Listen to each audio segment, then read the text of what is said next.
you for listening to Balanced Black Girl Podcast. My name is Les. I am your host, and we have conversations all about what we need to feel happy, healthy, and thriving. It is January 2024. We have been talking all about the different areas of our lives that we want to be successful in. So I talked about creating your own definition of success. We talked about success when it comes to creativity and your career. We talked about success in dating. And now we're going to get our money together because money is funny for all of us right now. And I feel like the more tools and knowledge we have to feel more financially empowered, the better. So I have Miss EmpowHer, Caitlyn Kumi. Welcome to the show. Thank you. Thank you. I am super excited. I'm so excited to have you. Caitlyn, I first learned about you on TikTok maybe like a year ago or so. And I remember when I found your content just being so impressed by you because you give such fantastic advice, so knowledgeable, so well-spoken. You're so young. You're so young. You're still in your early 20s, like early in your career, but you just know so much about finance and networking and community. So can we talk a little bit more about some of the experiences you've had so far that have helped you just feel really knowledgeable in these areas? Yes, I would love to get started on that. I feel like it's my favorite topic. It's what people always ask me about. So would you like to start with networking, community? I'm big on the categories. Yeah. Maybe let's start with money and financial education because I know that's a big part of what you talk about. Yeah, I mean, I think I've always been passionate about helping women get their money right. Yep. Because growing up, I saw so many women not be able to leave relationships because of money issues, not be able to live the life they wanted because of money issues. So I never wanted money to be a limiting factor in my life. So from a young age, I just was always curious about how to make money, how to set myself up for financial success. I was just talking to a friend the other day, like, I have this saying, I was destined to be a pretty wealthy woman, and I have to set myself up on the path, whether it's getting money mentors, whether it's reading personal finance books, whether it's following other reputable personal finance creators to expand my knowledge. That's how I've really done it. But for me, I realized that personal finance in that community, it's often taught by people who don't look like me, people who aren't women, people who aren't people of color. And sometimes the money language often has these like nuances. So unless you're in that space, you know the coded language, it won't make sense to you. So I thought, how can I use my platform to break it down in simple terms, not overcomplicate it? That way people have a way to build wealth or learn how to be more financially literate in a way that makes sense to them. And I also think there's just power in representation for young women of color, especially Black women, to see someone talking about personal finance, but also not shaming them for spending money on the things that they love. I think it's a beautiful thing. So I love using my platform to do that. Definitely. I would love to talk more about what you said about money being a source of choice, especially for women. Was there a particular instance or experience that you had or that you saw where you made the connection of financial empowerment and having flexibility and choice? And what was that? Yeah, I remember growing up, and this was like during the 2008 recession. I had an aunt whose husband unexpectedly passed away from a heart attack. And the underlying issue was financial stress. My dad was an accountant growing up. He's no longer an accountant, but you never really lose those skills.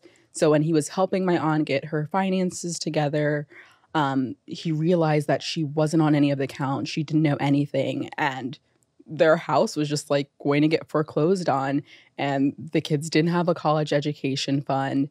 So he did a bunch of stuff like behind the scenes to get them like set up financially with like estate planning on all of that to make sure they're set up, get the kids like college accounts, make sure the retirement accounts were set up, make sure the life insurance policies were good so that the kids would be covered for life. And I just always thought that if my aunt like was never friends with my dad, like what would she do? How would she survive that situation? I have aunties who haven't been able to leave marriages because they're financially dependent on their partner. And marriages that just aren't healthy, it's not impacting their mental, or it's negatively impacting their mental health. And just seeing that made me realize that it is so important as a woman to be aware of what's going on in your relationship when it comes to money, to be involved in that conversation. And also be comfortable making your own money, because I've realized that money can be used as a tool to manipulate women. And I never want to be in a position where that happens.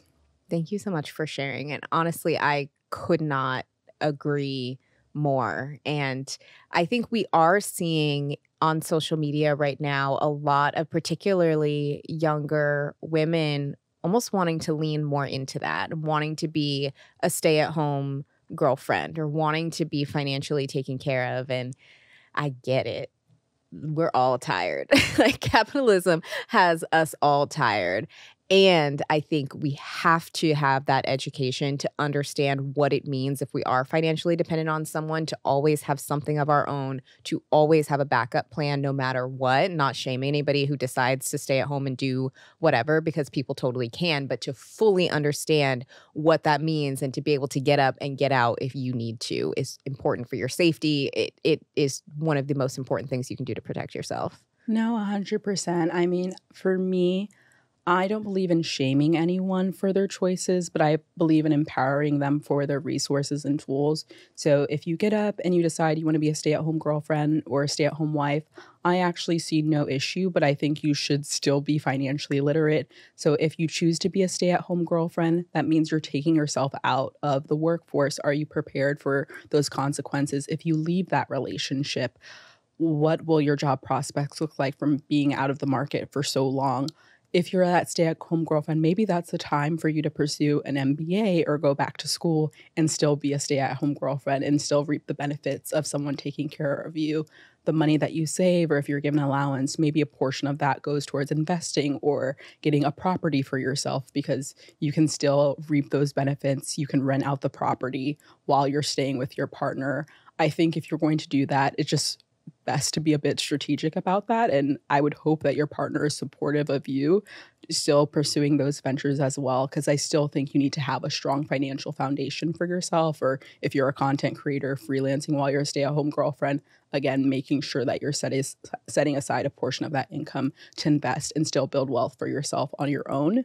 If you come from wealth or have a family that's already wealthy where that's not really an issue of yours, making sure that your money is set up in a trust, so that if something happens, your partner can't touch it. And what is a trust, if people may not be familiar with that term? Yeah, so a trust is something that you set up where, I guess in layman's terms, no one else would be able to like touch that money, and it can be like passed down to your children. It can be passed down to other members of your families, and you can put certain stipulations on that trust.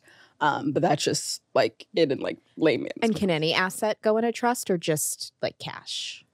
You can put a variety of items. So you can put like a house in a trust. You can put like your business in a trust. You can put like certain family like assets in a trust, such as like jewelry or something like that if you didn't want it to go to somebody random. Yeah. But it's always best to like consult like a financial like planning lawyer.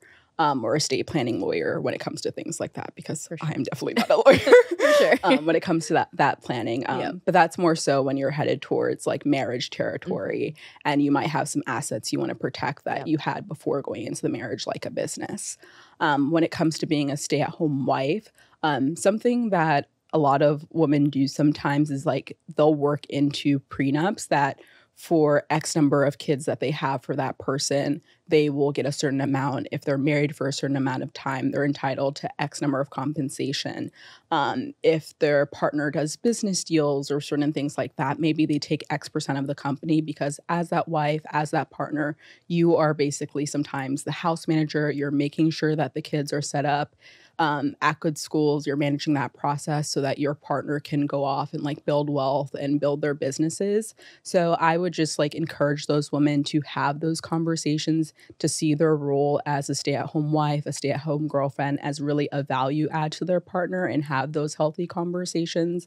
I always think it's best to have them just during chill times and not, right before you're about to sign. Yeah, right before you're about to sign the dotted line. Right. But like I said in the beginning, I don't believe in shaming women for their choices, but I think it's just important to weigh the pros and cons, especially if you are going to leave the job market. 1000%. I couldn't agree more. It's about helping people have the information they need to make the most informed choice for them, regardless of whatever that choice is. 100%. Yeah. So earlier you mentioned a term, and this is also, if anyone follows you on TikTok, then they're going to be familiar with this term, pretty wealthy woman. Can we talk more about what it means to be a pretty wealthy woman? Love it. I love it. I feel like for me, growing up, I was like always told like you're pretty, and just like nobody really took me seriously. So I think it was like when I got into a pretty good university and I got into like a well-respected tech company, people are like, maybe we should listen to her. Like she's just like not some pretty face. Should have been listening. Yeah, but I think there's nothing wrong with being a woman who's like ambitious, who's like confident, who also really just like enjoys taking care of herself and like feeling comfortable in her skin. And I think there's so much shame in women feeling like comfortable, being confident, feeling sexy, feeling pretty. So I just really wanted to embrace that term. And when I say wealthy woman as well, like I think for me, it's not just about getting rich. It's not about quick money. It's about being financially literate. It's about setting myself up to be that wealthy woman, not just for myself, but for my family, for my future children. So I think that's what it really means to me. And I think just combining those two terms, I think makes it okay to be both. I think sometimes we live in a society where it's like, okay, if you're pretty, like you don't really have to care about like being ambitious or being curious and wanting to explore certain topics. Or if you're this like wealthy, ambitious woman, you just don't care about partnership. You don't care about like your friends. You don't care about your appearance. Like it's all about your career, all or nothing. So that term is just a way for me to kind of like harmonize and like blend the aspects of myself. And I think a lot of women like resonate with that. Definitely. It's that all-encompassing and allowing us to really embrace the different facets of who we are, because none of those things are mutually exclusive. I think society can sometimes want to put us in a box, but as humans, we're naturally so much more dimensional than any box that we could be put into. So I love that it encompasses the different things that may be important to us. Love how you put that. That's what I do. Can we talk about some habits that pretty wealthy women have, particularly around either finance or career? I love that. I think let's start with money habits. Mm-hmm. I think they're very self-aware when it comes to their spending habits, and they set up systems to set themselves up for success. So I think some people use budgeting templates. Some people use like allocating their spending into certain categories. What I like to do, just to break things down, because I really can't be bothered with budget trackers. I think they're great, but I just get really disappointed when I'm going like $5 over like certain budgets. So what I like to do is have two separate checking accounts. It's something I talk a lot about on my page. So I have one checking account for my bills and then one for my personal spending.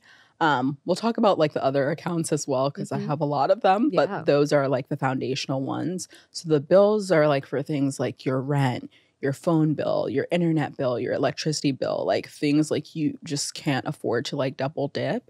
And then also out of that bills account, I make sure a certain amount of money goes towards like my investments as well, which I think is like really important, because if it's not automated, at least in my experience, it just doesn't happen. Like I'm not going to invest in like those index funds like at the end of the month. It's just not happening. And then I allocate a certain amount to like a high yield savings account, an emergency fund, all of that. And then whatever is left over is for my personal spending. So this is like for the brunches, the shopping sprees. And I think this method does require a bit of discipline, but I found it to be the most effective because I know like every month I have a certain portion from like my everyday spending. And then once budget is finished, I think where it gets tricky is a lot of people will give themselves like that portion of the money, but then they might start spending a little bit more on like the credit card or doubling down and getting that money from their savings. But for me, I really treat that personal spending as like I cannot like take that money from any other category. And what I do is when I spend on my credit card, like every 2-3 days, like I'm paying it off from that personal spending account. So I'm not feeling like I have more money than I actually have. And I think I'm just like really disciplined. Like I like having a roof over my head. So like I would never take money from my bills account. So I found that method to be the most effective for me. But there are other apps and I don't want to mention any because I don't know if like that's against your rules, but we can like put them in the notes. I have some sponsors for some apps that I can recommend. They'll be in the show notes. Yeah. We'll do that as well. But honestly, all of the budgeting apps are like the same. They're just really there to make sure that you don't overspend. Yep. Exactly. I think that that's a really great system, and something I do something really similar is if I have a specific financial goal that I'm working towards, whether that is a savings goal or paying off debt or whatever, I would have the money go towards those things first, go towards the bills, kind of be dispersed everywhere it needs to be. And then what's left is what I can have fun with and what I can play with, and being loud about my budget and honest with myself about what I can and maybe can't do. And that can vary month to month. But I think visibility into our finances and how much money we have and understanding where it's going is the best thing we can do. Yeah, and I think also there's this like great book called The Psychology of Money. I think also like understanding how like your childhood plays into your money beliefs. So sometimes when you didn't grow up with much, you either had the tendency to like hoard and be really cheap and never spend money on yourself, or you could find yourself spending lavishly. Or sometimes you can find yourself always spending on other people, or if someone's like, your cousin of a cousin's like, I can't afford tuition, I can't afford this, you feel the need to like overcompensate, and then you realize like you're not taking care of your own financial goals. So I think it's just really important to understand like what your relationship with money was like during your childhood and how that affects you as an adult, because that will really impact your strategy. I think also I'm a big fan of not overspending, spending money on the things you love, cutting costs on the things you don't love.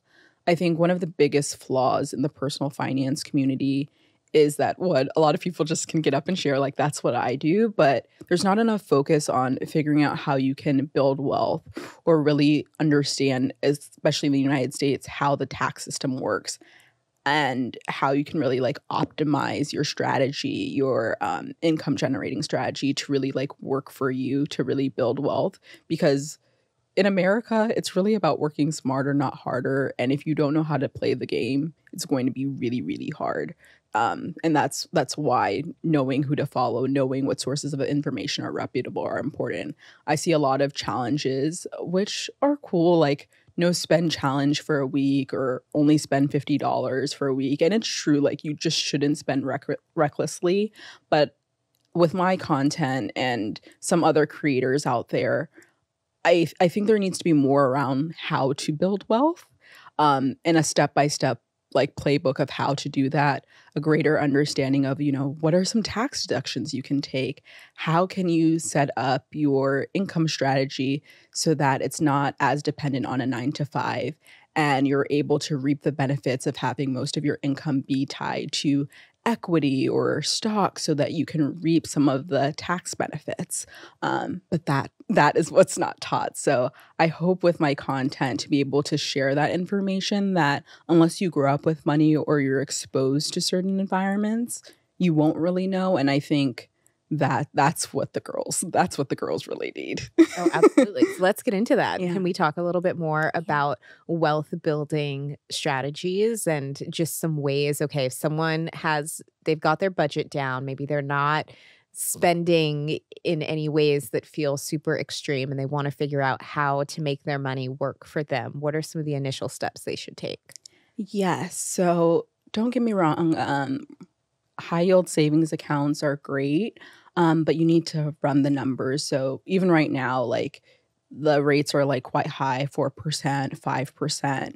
But if you look at something like the S&P 500 index fund, on average, it's returning 8% to 12% a year. So you do want to put a little bit in a like, index fund, perhaps if you're not too like comfortable with investing. Picking individual stocks is quite complicated. So investing experts like Warren Buffett often recommend, if you're like not an expert, you're an everyday person, just go ahead and regularly set aside a portion of your income into an index fund or a target date fund, which basically changes your investment allocation based on your age. Like those are like the most basic forms. There are also robo-advisors. They tend to charge a little bit higher in fees, but again, it's more hands-off. I always say if you can open a checkings account, you can definitely open an investment account.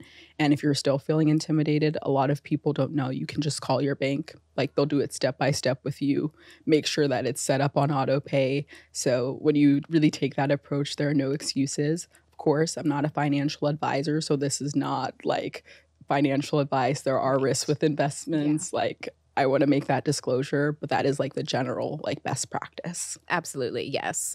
Great call out. Not financial advice. It's more so that people can feel more comfortable with the terms and understand at a high level what these different things mean, and then talking to either an accountant or somebody that they trust who gets it.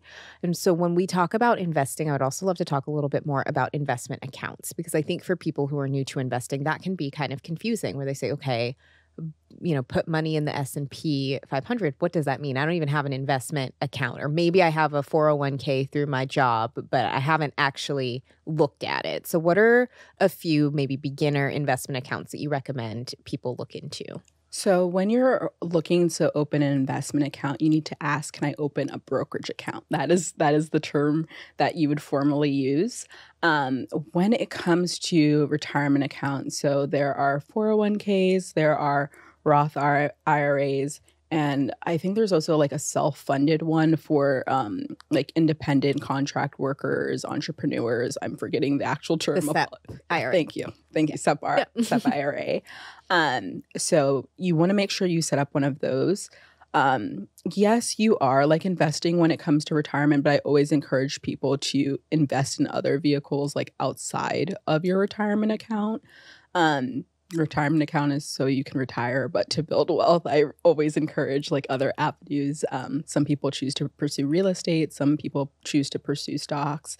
Some people choose to start their own companies, but it's always good to have something more than just a basic retirement account. But I think the basic retirement account is the foundation.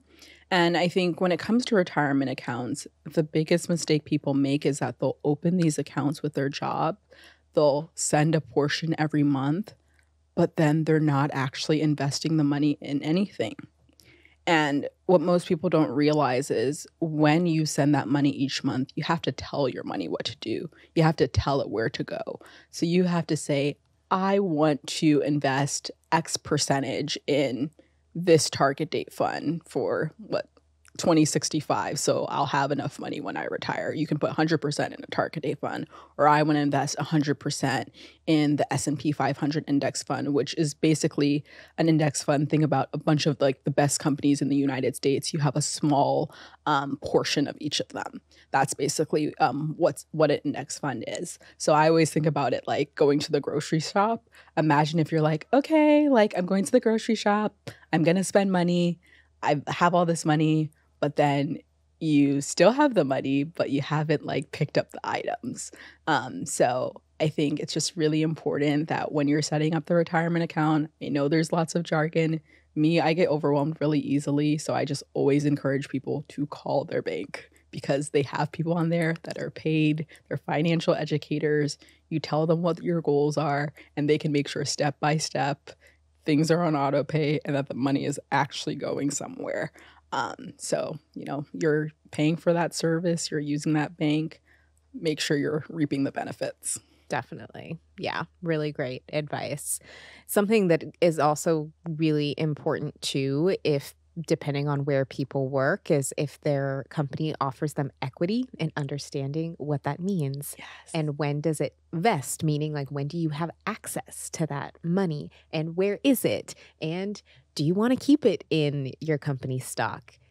Are you able to trade it? So getting really comfortable getting in there and asking questions and really understanding what is in your accounts and how they work from different angles. Yeah, let's definitely talk a little bit about equity because I know like for me and probably a lot of people who like listen to your podcast, my parents worked for the federal government. So when I got equity for my company, it was like, whoa, like we've got to figure out like how this works. And I think a lot of people see their regular paycheck, like their bonus, but they're just like, oh, like my equity is there. But your equity is also a part of like your overall paycheck and you need to see it as such. So one, you need to understand the potential tax implications. So when you keep your money for a long amount of time and you choose to sell, you don't pay as much money in taxes. But if you keep it for a short amount of time, so say like immediately as soon as it vests, you're trying to sell it, you're going to have to pay a lot more in taxes. So one, it's just good to understand that from a fundamental understanding. Two, even if you don't listen to every quarterly report for your company, you should know how they're performing because it might not make sense to just keep your company stock for long durations without diversifying, without selling. If the company is just like basically on the verge of bankruptcy, on the way, just like going out, not performing well, like that's really going to hurt you long term. Also, you have to think about your own financial goals. If you know that you want to use your equity to buy a house in a year or two, it might not make sense to just let it sit there with, especially if your company is like quite volatile in the market. So you might want to pull that money out and just put it in a high yield savings account or a CD where the interest rate is a bit more set for a year or 5-year period and you can have that like predictable growth. So I always encourage people to work backwards when it comes to those things. Think about what your money goal is. Is it your money goal to retire early? Is it your money goal to be able to go on a vacation every quarter? Is it your money goal to be able to afford to get married and allow that to inform your decisions? Love that. Definitely. Starting with the goal and then acting accordingly. Yeah. One more money question. You touched on this earlier, and I would love to hear kind of a rundown. You talked about the different bank accounts that you have, and we did roughly talk about you have your fund checkings, you have your bills checkings. Are there any other accounts that you set up? Do you do sinking funds? How do you handle maybe other ways that you set up your bank accounts? Yeah, I've done a video on this and people really came for me in the comments are like, these are way too many accounts. Like, I'm overwhelmed. But it's really like you do it once and you never really have to worry about it again because like everything is just like automated. Mhm. And then I like have an app, which I will like put in the show notes because again, we need to stay compliant on this podcast where I can basically link all of my different accounts and I can visually like see my money, how much I have in each account, how much debt I have, how much in assets I have. So that's really helpful to see my money visually. But let's start with my checking accounts. I have my personal spending checking account. I have my bills checking account. Then I have like a short term like savings. So this is maybe for like vacations and things like that. Like I won't really need to touch the money in like a year or so. I have a long term like savings account. This is the type of account I'd recommend that you have like your high yield savings account. You can also put like your short term money in a high yield savings account as well. I don't. I usually just leave it for the long term, but it's good. You're making more money on your money. And then I also have my brokerage account. So that's where like I invest in index fund each month. That money's just been growing. Sometimes I check it and I'm like, wow, we're doing well. But I think the key is when you have like those long-term investments that you're not going to touch, don't go and look at it every day. Like the market is just like so volatile. You have to think about your long-term plan. So I usually try to check it like every quarter, every 6 months. And that's when I usually see that steady progress because otherwise I think you will get so nervous, like so anxious and pull your money out.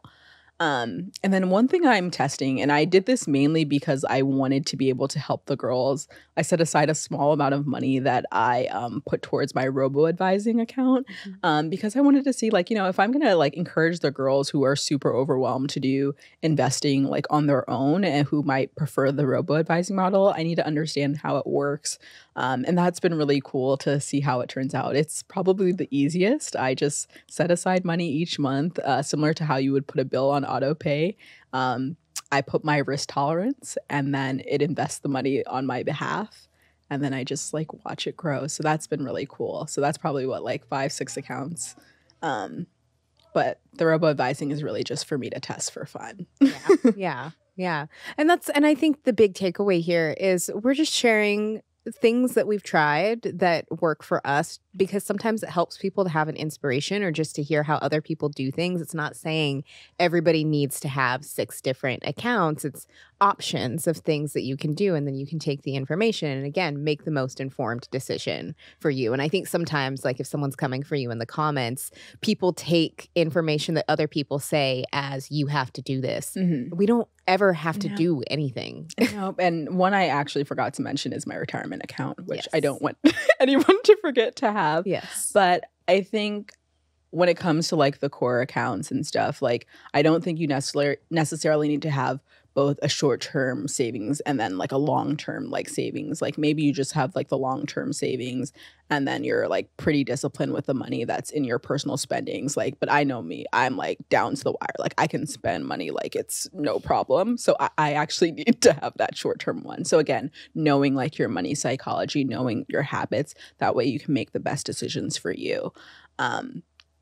And again, with like what I preach, like I do think it's really important to both have your brokerage account and also have your retirement account.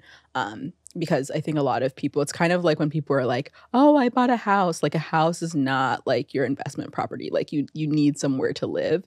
I see the retirement account as the same. Like, yes, it's an investment tool, but not really. Like I can't work forever. Like I don't want to work forever. So I kind of see it the same way. So I think when people are getting like overwhelmed with the number of accounts, I think being able to think about things like holistically makes you realize that, okay, like it does seem like a lot, but I need each of these accounts to meet my money goals. Right. Yeah. And I think something that helped me as I was increasing my financial literacy, not be overwhelmed, was to identify the source of the overwhelm. So what is it about these conversations that is so overwhelming? Is it confusing? Is it you feel like it's a lot of work to maintain? Do you feel like I don't have a whole lot of money? I don't have enough money for my one account. How am I going to have enough money to go into 5 accounts? All of those things are valid, but understanding what is the source of the overwhelm and how can you start acquiring the knowledge to help combat that overwhelm so that you can create a system that works for you. So instead of being overwhelmed and saying, I'm going to bury my head in the sand, what is it that's overwhelming and what is it that you need to feel confident about your decisions so that that no longer overwhelms you? And if it's dollar by dollar, account by account, brick by brick, one piece of information at a time, it becomes so empowering when you learn how to dismantle that. Yeah, and I think another thing that I really did that helped is like I started small. Like I think so many people are like, oh my gosh, I need to make sure that I'm investing $1,000 a month. Like I literally started with $100 a month. When I was in college, I would send like $25 each month to my high yield savings account, like things like that. Like it doesn't have to be these outrageous numbers. And then also sometimes I think what we fail to realize when it comes to personal finance, sometimes when you sit down and run the numbers, it's not that you have a spending problem. Sometimes you simply don't make enough. And that's when you have to strategize and say like, okay, do I need to get a new job? Do I need to potentially have a side hustle? Do I need to figure out how to talk to like my partner about readjusting the way in which like we split bills and like resources? Thinking about, you know, what type of job I can get that can potentially give me equity as well in addition to my regular compensation. If I work a job that doesn't traditionally pay well, where can I find an industry where it's the same job, same role, but they're known for paying people more for that position? So I think it's really important for people to hear that message because I think so many so frequently in the personal finance community, people are shamed, like, you're just spending money recklessly, you're doing this. And it's like, inflation is real. Have you Very seen the real. prices, Very And, real. if you've been at the same job for 7 years, 10 years, it's not like you're getting like Getting these the crazy 2% raises every yeah, year. 3%. So, yeah, sometimes it's you simply don't make enough. And that's when we really have to sit down and make a plan to get you to a place where you can make enough. And I don't necessarily believe like everyone's like meant to be an entrepreneur. I don't believe it's like by force. But if you aren't necessarily like making that plan to have your own entrepreneurial endeavor, and in the United States, there are a lot of tax advantages that would allow you to like have more money due to the tax deductions if you're not taking that path, really making sure that you're pursuing a job opportunity that's going to allow you to financially be able to take care of yourself or meet your financial goals, or even relocating to a state that is more tax friendly, maybe a state that doesn't have state income tax where you're able to afford your lifestyle. So I always encourage people when they're looking at their financial situation to really be honest. Is it I don't make enough? Is it that I have major spending issues? And then how can I adjust my lifestyle to be able to meet my financial goals? There's not always like one solution. Yeah, I think it oftentimes is like a multi-pronged approach, and you kind of pick one solution at a time. And then once you got that, then you can go on to the next thing. Or once you reach that first financial goal, then you can set your sights on another one and take it day by day for sure. I like that. Yeah. Speaking from experience. Speaking from experience. So I would love to talk a little bit more about network and connections, because I think that's a good segue when we think about, okay, do I need a new job? Do I need to find a new way to either make more money or seek out new opportunities? Oftentimes it is your community and the people that you know is what's going to help facilitate that process. And I think you're such a talented connector. You're so good about connecting people. Even just today, y'all, for context, Caitlyn texted me and is like, hey, there's this woman. I think that you should know her. Is it okay if I send an intro? Sure, absolutely. Thank you so much for asking. So I would love to talk a little bit more about how you became just such a great connector and some tips that you may have for others if they want to be better about building authentic connections. Love that. I have to give a shout out to my amazing family. I have a grandmother. She's probably the best businesswoman I know. She used to work at like the Dior like store counter in Houston, and she would always like make millions of dollars in sales. Like she was no influencer, but my grandma like OG hustler. Like she was about that business, about that commission. And I think sometimes people just like don't listen to like their grandparents or like elders, but I would always listen like, grandma, how were you always like the top seller of like these Dior products? Because to sell like high-end makeup, to be a Black woman in Houston, Texas, like that is not an easy job. And like my grandma, she only has, I think, like an associate's degree. Like she didn't go to a 4-year university. So it's not like she's like learning like the principles of like marketing or anything like that. And she used to tell me that when it came down to like holiday season, she would get to know like every member of like the family. She'd know when the anniversaries are. She'd know when the birthdays are. And I remember she used to tell me she would like call like the husbands and say like, hey, like your wife's been looking at this makeup kit, this skincare kit. I know your anniversary's coming up. So she would always make sure like they were like set up, rinse, repeat, to like purchase during these key holidays. The women who were like stay-at-home moms when their kids were coming of age, like for prom, she used to send like handwritten like thank you notes. And she would like talk to like these women about like their lives. You know, it's like when you go to the hair salon and then they become like your therapist and know everything about your life and your relationship. And I realized that one thing my grandma did really well is like she genuinely like cared about people. Like she was interested in their lives. She was invested in their lives. And yes, she did reap like the financial like benefits, but those like relationships and like investing in people, I really saw it just like move her career forward.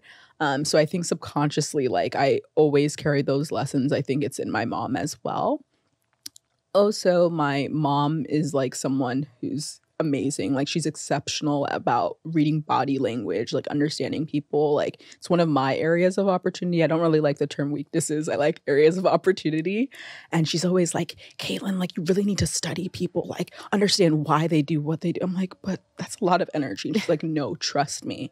So when I like got into corporate America, when I'm attending like networking events, like I don't usually just like jabber, like, hey, I'm Caitlyn. It's like all about me. I really take time to like observe the situation, like observe the dynamics, really understand like what people are motivated by, because it makes it easier to collaborate with them. Like some people really want advice. Some people just really want to be heard.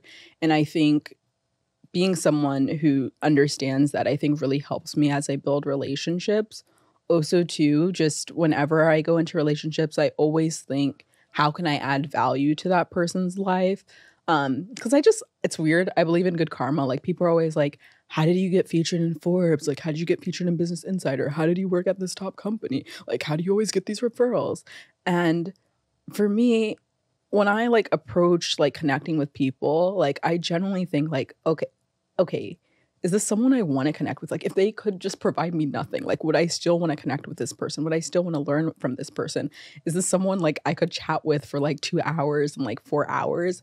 And I think just having that mindset has always served me well. And also when it comes to like business relationships and networking, I think the biggest mistake people make is like they forget it's really hard to put yourself out there. It's really hard to build a brand. So even if like you can be that cheerleader, I think like so many people think like when you see all these successful people that like hundreds of people are like cheering them on when they like have an accomplishment, or they're like telling them like, I loved your podcast episode, or like, let me introduce you to this person. Most people aren't doing that on a day-to-day. So like if you could be the joy in someone's life, if you could be that like ray of sunshine, if you could be the person that puts them on, like people remember that. And there's this quote by Maya Angelou that like I just truly live by. People don't really remember what you say or like what you do. People remember how you make them feel. So I think I've just like always carried those messages, and I'm fortunate enough to have parents that really live that out day by day as well. Like they're the most generous, caring people I know. And I think that just like always really served me well. I think also too, spirit of discernment. I have not historically been good at that. Like everyone could be my friend. Like that was really the energy I was on. And it definitely hurt me in some situations. I think being fortunate enough to have access to things like therapy and life coaching has helped with my like self-awareness. So I know the personalities that really mesh well with me. I know, as I call my areas of opportunities, or things people may or may not like about me or find like off-putting. And I'm really aware of that as I navigate social situations. And then one of the biggest ones is just that sometimes people are projecting their insecurities onto you, and that is outside of your control. However, there are things about like your personality that you can be aware of and you can be cognizant of it. So as you navigate social situations, you're careful not to offend anyone. It's not to say that you have to dim your light, but I think it's really important to practice empathy and understanding. And again, this is something that my mom has been drilling into me, because sometimes I'm just like, I beg, like, this is not my business. Like, what's that got to do with me? But I think as I get older, like, as I mature, I realize that, like, everyone is a product of their environment. So you have to be able to take the time to understand people's lived experience, and sometimes be able to tailor messages in a way in which like they'll receive it, so that you'll have that positive relationship or positive outcome. And even if things go south, you'll just be a more like global citizen. You'll be more self-aware, because you'll be able to like understand how to connect with different people. 1000%. There was so much goodness in what you shared there. And what I really want the takeaway to be for everybody listening is so much of what you said are practicable skills. It's a lot of it we think, okay, well, I don't have Riz. I'm not that person that just lights up a room or whatever, but you can practice. You can build these skills to be more personable, to be more self-aware, to build stronger connections with people. These are all things that we work at and that we practice. And I'm sure it sounds like like your grandmother is very charismatic and like a people person. And I'm also sure that time working at the Dior counter gave her a lot of practice to get even better at it and to build those skills even more. Nobody is just born knowing exactly how to navigate all of those things. We lean in and we have to be willing to learn. And so I just want people to feel really, really encouraged that these are things that they can get better at. These are muscles they can strengthen. And I'd also just like to add, because even though I create content on social media, when people meet me in real life, it's probably really interesting for them because I'm not like a super like bubbly person. Like that's just not me. But I think being able to own what your secret sauce is. So I'm definitely the advice friend of my friend group. I love to turn up like occasionally, but like I'm not the one that they go like, what's the move? Like, what's the party? Like that is not my role in the friend group. And that is perfectly okay. There are going to be people who value your unique skill set and don't shame you for it. So like if you're that charismatic friend who knows what the moves are, who knows how to like light up the party, who can like really just be like that chameleon and mesh with everyone, like be that person. If you're like the advice person in your friend group, like own that. You know, there's nothing wrong with that. Like my content is very educational. Like I love teaching people. It's what I enjoy most. Am I the one who's like gonna teach you how to like do dances? Like probably not. Like it's not my strength. If you're like looking to me for like the best makeup, like that's not my strength. But there's some people like their makeup is flawless, their style is flawless. Everyone has their thing. So I would just also just don't really try to be someone else. Just really figure out like who you are, like what your strengths are, and just like sell that because that's what's really gonna light up a room. Oh, absolutely. Understanding your secret sauce and getting in there and doing it. I think sometimes we can look externally for other people to tell us what to do to be successful or what to do to find our thing. And other people just can't tell you that. I mean, people can encourage you, they can be a cheerleader, maybe they can hold you accountable, but that light that's in you, you have to really own it and be the one to foster it. It's never going to be just somebody saying like you create this kind of content and do XYZ and create 5 videos a week and then you will be successful. It's like you have to take that sauce that you have, the knowledge that you have, the passion you have, and learn how to work it. And we tend to work it and build it in community, but other people outside of us can't give us the answers that need to come from within. 100%. I've been getting asked a lot and I don't know how to answer. No, and so it's on my mind. No, I completely agree. Like sometimes I think we spend so much time strategizing, but sometimes you just have to do and be okay with like pivoting when things aren't going the right way till you get to where you're supposed to be. Sometimes you just got to throw spaghetti at the wall. I mean, I've gotten asked a lot about advice for people who want to be content creators, and then I go to their page and they don't have any content. And I'm like, well, you just got to create some stuff and some of it's going to flop. And for a while, people aren't going to look at it and they're probably not going to watch and they're not going to listen, but eventually they are. And that's going to tell you what works for your community, but you're getting the cart in front of the horse. You have to get in the arena and start doing the thing that you seek out before someone can tell you how to do it better. Yeah. And I mean, I do agree with like the spaghetti at the wall approach, but being in marketing and like also being in content creation, I also think there are some ways in which you can be a bit strategic and really learn as well. So of course there are the things that light you up, but from a strategic standpoint, you can look at your analytics. You can see what are the videos that drove followers? What are the videos that drove shares? What are the videos that drove comments? Like I think a lot of people don't, really emphasize the importance of social listening because like your audience will really tell you like if you have a video that blows up and you have like lots of comments, you see a video that got you lots of followers, maybe like you start building a series on that or you really start doubling down on that because that's what's going to really like catapult your growth. So I would say like pay attention to that. When it comes to, I think like finding your secret sauce, or somebody put on my video the other day, how do I figure out what the thing is that makes people want to come to me?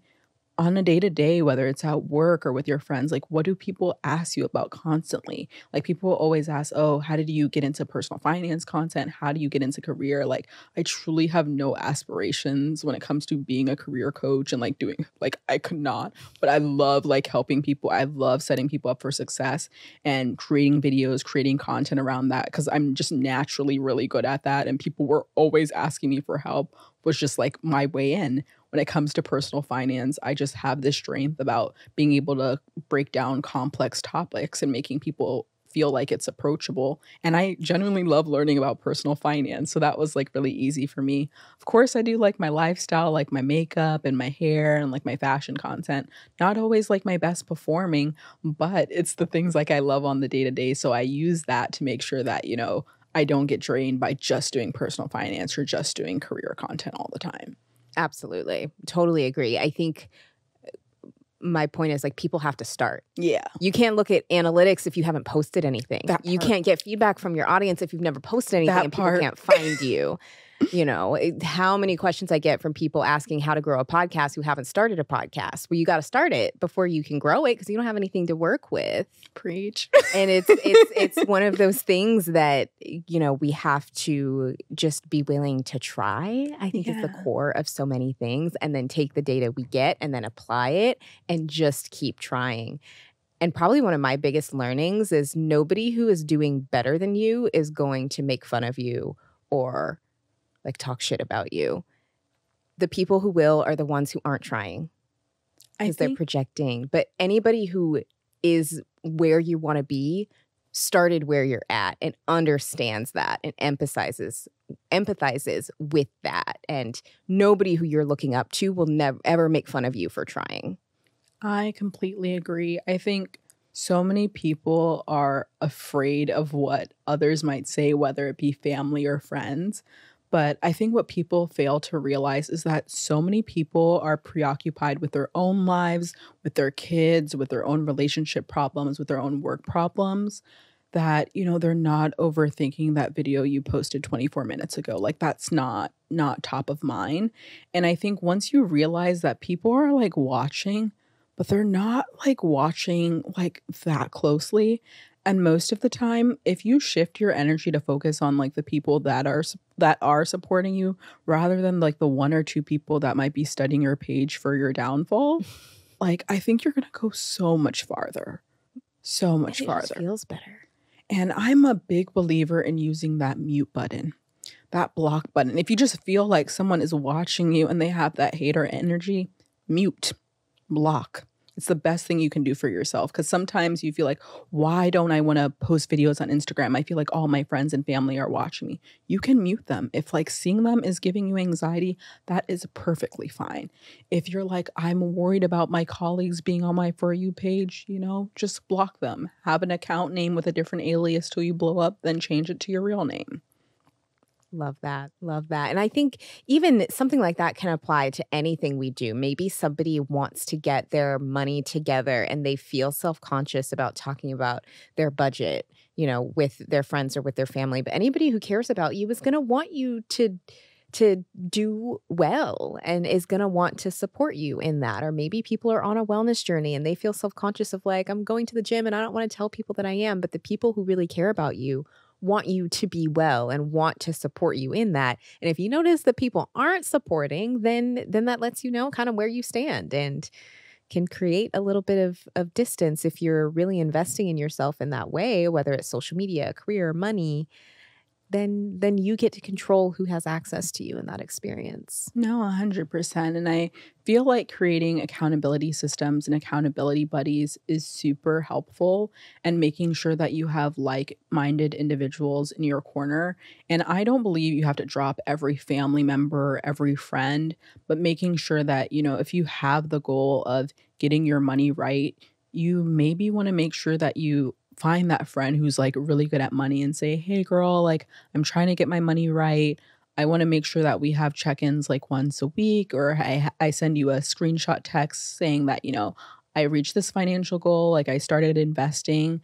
If you know that you have like a tendency to spend money on brunch, making sure that you're comfortable, like having those conversations with your friends, because sometimes I think so much of us have shame, like, oh, I don't want my friends to know that I don't have enough money to go to brunch every single week.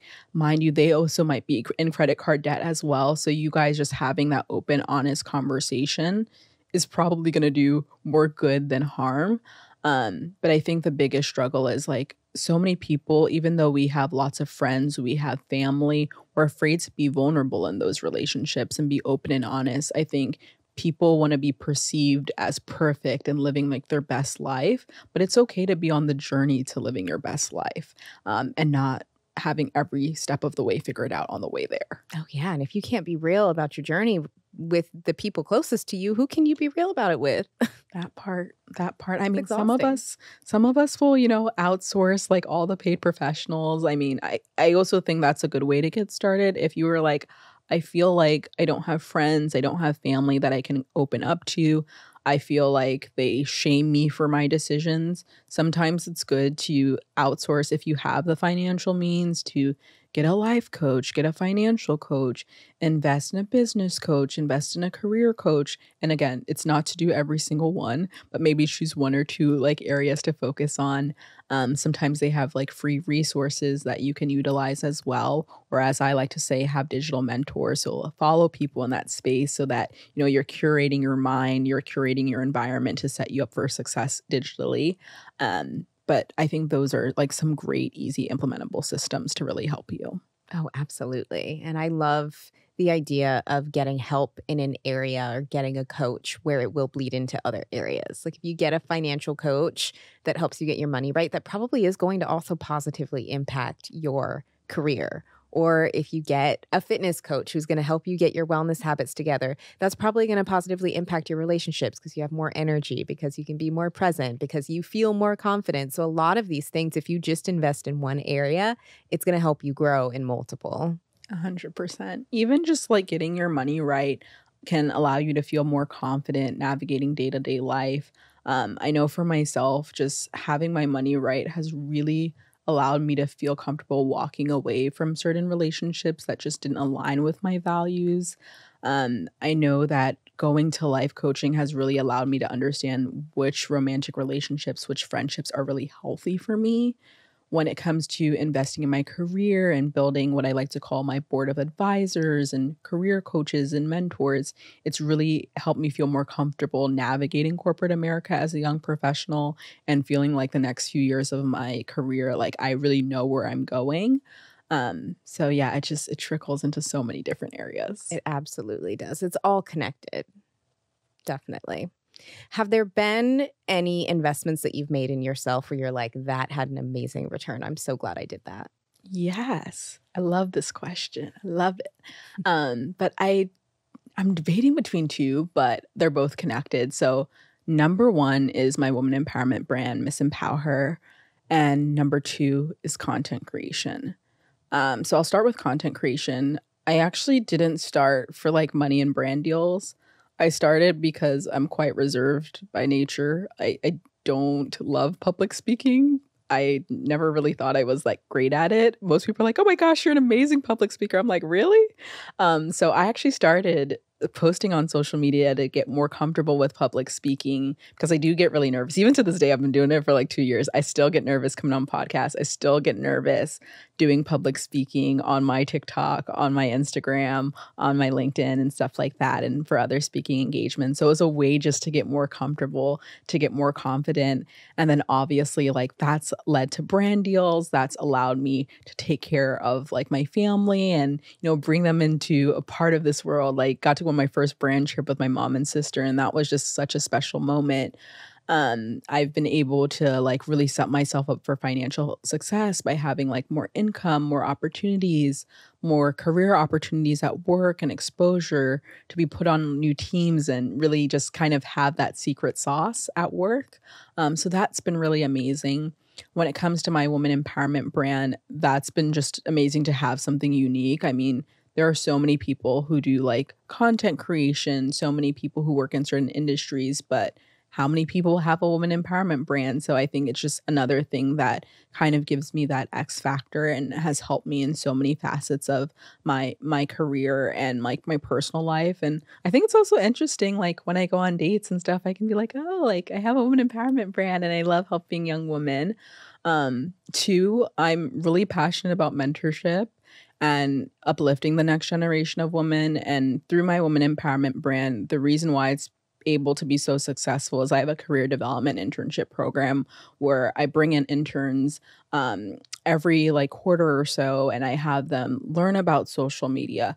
I have them like learn about web design. I have them learn about creating like virtual events, but I'm also training them and like giving the resources and tools that like I had in college, teaching them how to do resumes, teaching them how to do interviews, teaching them how to build their network. And it's just so amazing to see like these like anxious college students who struggle with time management and feeling confident in their abilities, to see them blossom and really feeling comfortable selling their skills and experiences. And now I've probably had hundreds of interns. So it's just so beautiful that, you know, I've kind of like built this community. And it's even better when they graduate from my Miss EmpowHer internship program and they're able to give other interns like opportunities. They're able to teach them how they use the internship to get into business school or journalism school or get internships at top companies. I think like those full circle moments are just so beautiful. And I always say like the best investment you can make is an investment in yourself. So like investing and learning more about personal finance has not only helped my financial goals, it's helped me be a better content creator. It's led to more brand deal opportunities. Investing in doing life coaching, investing in therapy has helped me feel more comfortable knowing what romantic relationships are good for me, what friendships are good for me. Also, just how to better navigate corporate environments, investing in my relationship with my mom, my sister. I feel so much better. Like every day is not perfect, every day is not happy, but I know I have my support system of my mom and sister who are always going to hold me down and be my support system. We were always close, but I think just being so much closer to them, it is very overwhelming growing on social media, growing a career, trying to grow a business, but I always know that like I have someone I can talk to. And growing up, I always thought like people had someone that they could talk to. They had a friend, they had a mom, they have a sister. And I realized like not everyone has that. Like every day, I know I'm going to get a call from my dad. Like I know he's going to check on me. Like even if I don't have a man at the time, like I know my daddy's calling. And that is such a privilege as well. So I would just say like being able to invest in myself and invest in like my relationships has really like reaped benefits. Oh, I love that so much. And I think it also just goes to show how those investments can really positively impact other people too. Yes, it maybe started with an investment in self, but now you're helping other young girls feel more empowered as they enter their careers. You're investing in your relationships with your family to strengthen bonds all around. And that's just something that has a really beautiful ripple effect on people around you. Yeah, I'd always think like when you are a happy person, when you are content, and again, not every day is roses and sunshines. I feel like you're able to show up as your best self at work. You're able to be a better friend. You're able to be a better romantic partner. Like a lot of success is getting your mind right. Getting your body right also helps too, but like a calm mind, being content with like your body and like working out and like fitness, like I think that really is what propels you to do well in like all those other areas of your life. It does create this sense of confidence that permeates into other areas. Has totally been my experience. Like who I was before I was interested in fitness and wellness, and then who I was after was totally different. I never spoke up. I never used my voice. I didn't believe in myself. I never tried. I just always was letting things happen to me. And then when I became a little bit stronger physically and started feeling a little bit more capable in my body, I was like, well, I wonder what else I'm capable of. And it had this this effect that did ripple out into other areas in life. And that's probably the one thing that I do miss about working in fitness was when I used to train clients and I used to see that moment happen for them where, you know, 1 minute we're just starting to work together. Maybe their fitness has not been a priority. And then they start getting a little bit stronger. And then the personality comes out a little more. And then they're speaking up more at work. And then they're speaking up more, you know, in all these other areas. And when you get to see that, it is so beautiful. Yeah, my mama always says, if you look good, you feel good. You do, because it really impacts how you present yourself and the energy that you put out there. Yeah, for sure. Well, Caitlyn, this was so helpful. I think just such a great chat about how people can feel more empowered to take control of their finances and their successful eras. Can you tell our audience how they can keep in touch with you? Also, if they're interested in your internship program for some of our younger listeners, can we have some information in the show notes so that people can find it? Of course. So definitely the best way to stay connected with me is to follow me on all social media platforms from TikTok to LinkedIn to Instagram. I'm Caitlyn Kumi on all platforms. Of course, to also follow my woman empowerment brand, Miss EmpowHer. So we'll be having in-person events, virtual events, and the best way to stay up to date is to follow us on all social media platforms, as well as subscribe to our email newsletter. And then if you're interested in the program, if you go on the website as well, there's a portion for our internship program, and you'll see when the application windows are open. And then if you just want more personal finance knowledge, I have an ebook called Hot Girls Don't Keep, A Beginner's Guide to Personal Finance. It's a great, affordable ebook that is just basically a step-by-step guide that breaks down everything you need to know to set yourself up for financial success, build a strong financial foundation. And then I also have additional resources, scenarios. That way you are just like really equipped. I'm a really thorough person, a really extra person. And I just really made the ebook because I was just getting so many DMs and I was like, okay, the girls, they need a source. Put it all in one place. Get everything they need. I love that. Well, we will have everything linked in the show notes to make it super easy for folks to follow you and to find your resources. Thank you again for being here. Thank you for having me. And thank you for tuning in to this week's episode of Balanced Black Girl as we are navigating our successful eras all month long. Make sure you check out the show notes for all of the resources we talked about in today's episode. Also, make sure you're subscribed. We're on Apple Podcasts, we're on Spotify, we're on YouTube. And if you haven't yet left us a rating and review, we would love a 5-star situation because we are 5-star girlies. So I will see you next week.